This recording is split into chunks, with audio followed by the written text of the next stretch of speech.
जर तुम्हाला सांगितलं की तुरीचं उत्पादन वाढवणं, उत्तम उत्तम वाण कमी कालावधीत तयार करणं आता सोपं आणि जलद झालंय, ऐकूनच दिलासा वाटतो ना? पण तुम्ही म्हणाल उत्पादन जास्त देणारे वाण तर येतच असतात, यात काय नवीन आहे? तर हे संशोधन चांगले, जास्त उत्पादन देणारे वाण बनवण्यासाठी वापरता येणारे म्हणजे काय? तर तूर पिकाचा भारतीय कृषी संशोधन परिषद म्हणजेच ICAR ने आशा या तुरीच्या वाणाचा संपूर्ण जिनोम नकाशा तयार केलाय. आता तुम्हाला प्रश्न पडेल, जिनोम म्हणजे नक्की काय? आणि या संशोधनामुळे नवीन वाण तयार करणं इतकं सोपं कसं झालंय?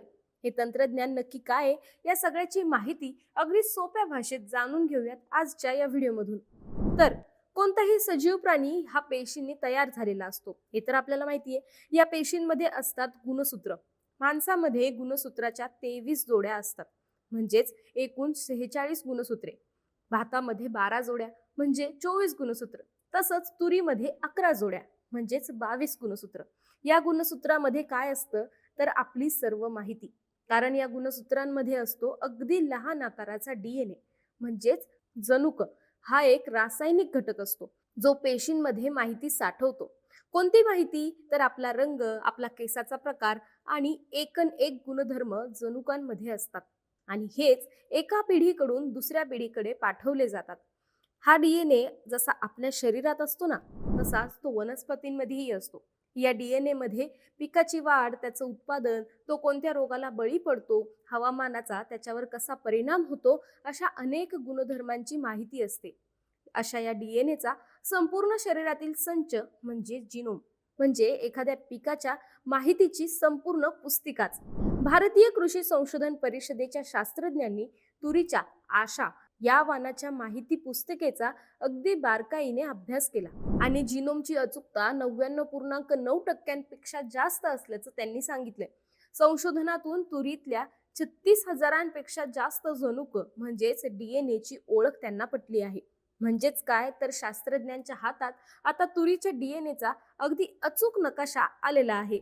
आता तुम्ही म्हणाल, याचा काय फायदा बाबा? तर या जिनोमच्या मदतीने शास्त्रज्ञ तुरीचे वाण अधिक वेगाने विकसित करू शकतात.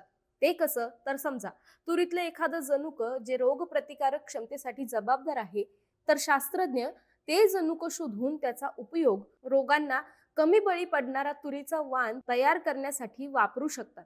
म्हणजे भविष्यात जास्त उत्पादन देणारी, रोगांना कमी बळी पडणारी, कमी पाण्यात तग धरणारी आणि बदलत्या हवामानातही चांगली वाढणारी तूर विकसित करता येऊ शकते.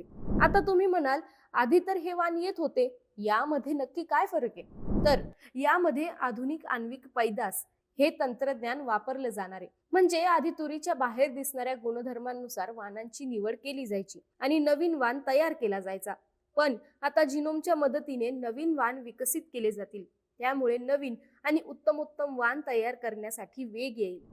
तसंच तुरीमध्ये प्रथिनं आणि इतर पोषण मूल्य वाढवण्याच्या दृष्टीनेही हे संशोधन मदत करेल. पण ही गोष्ट अचानक झालेली नाही. यासाठी शास्त्रज्ञ मागील अनेक वर्षांपासून संशोधन करतायत. 2011 मध्ये आशा या तुरीच्या वाणाचा जगातील पहिला मसुदा जिनोम तयार करण्यात आला. त्यानंतर 2017 मध्ये त्यात आणखी सुधारणा करण्यात आली आणि आता पहिल्यांदाच तुरीचा टीलोमियर टू टीलोमियर म्हणजेच T2T जिनोम तयार करण्यात यश आलंय. आता तुम्ही म्हणाल, टीलोमियर टू टीलोमियर हे नाव काय आहे? याचा सोपा अर्थ आहे तुरीच्या गुणसूत्रांचा सुरुवातीपासून शेवटपर्यंतचा पूर्ण आणि अचूक नकाशा तयार करण्यात आलाय. आतापर्यंत गहू, मका, सोयाबीन, बटाटा आणि टोमॅटो या पिकांमध्ये हा नकाशा तयार करण्यात आला आहे. एवढंच नाही, मानवाच्या जिनोमवरही मोठ्या प्रमाणात संशोधन झालेलं आहे. अगदी तुमचा आमचा जिनोम सुद्धा 5 दिवसात तयार करणं आज शक्य आहे, असं जैव तंत्रज्ञानातले तज्ज्ञ सांगतात. ही माहिती भारतीय कृषी संशोधन परिषद यांनी दिली असून तांत्रिक माहितीसाठी अकोला येथील डॉक्टर पंजाबराव देशमुख कृषी विद्यापीठातील जैव तंत्रज्ञान विभागातील प्रमुख तज्ज्ञ डॉक्टर मंगेश मोहरील यांनी मार्गदर्शन केलं आहे. तुम्हाला ही माहिती कशी वाटली कमेंटमध्ये नक्की सांगा आणि अशाच शेतीविषयक माहितीसाठी ॲग्रोवनला फॉलो आणि सबस्क्राईब करायला विसरू नका.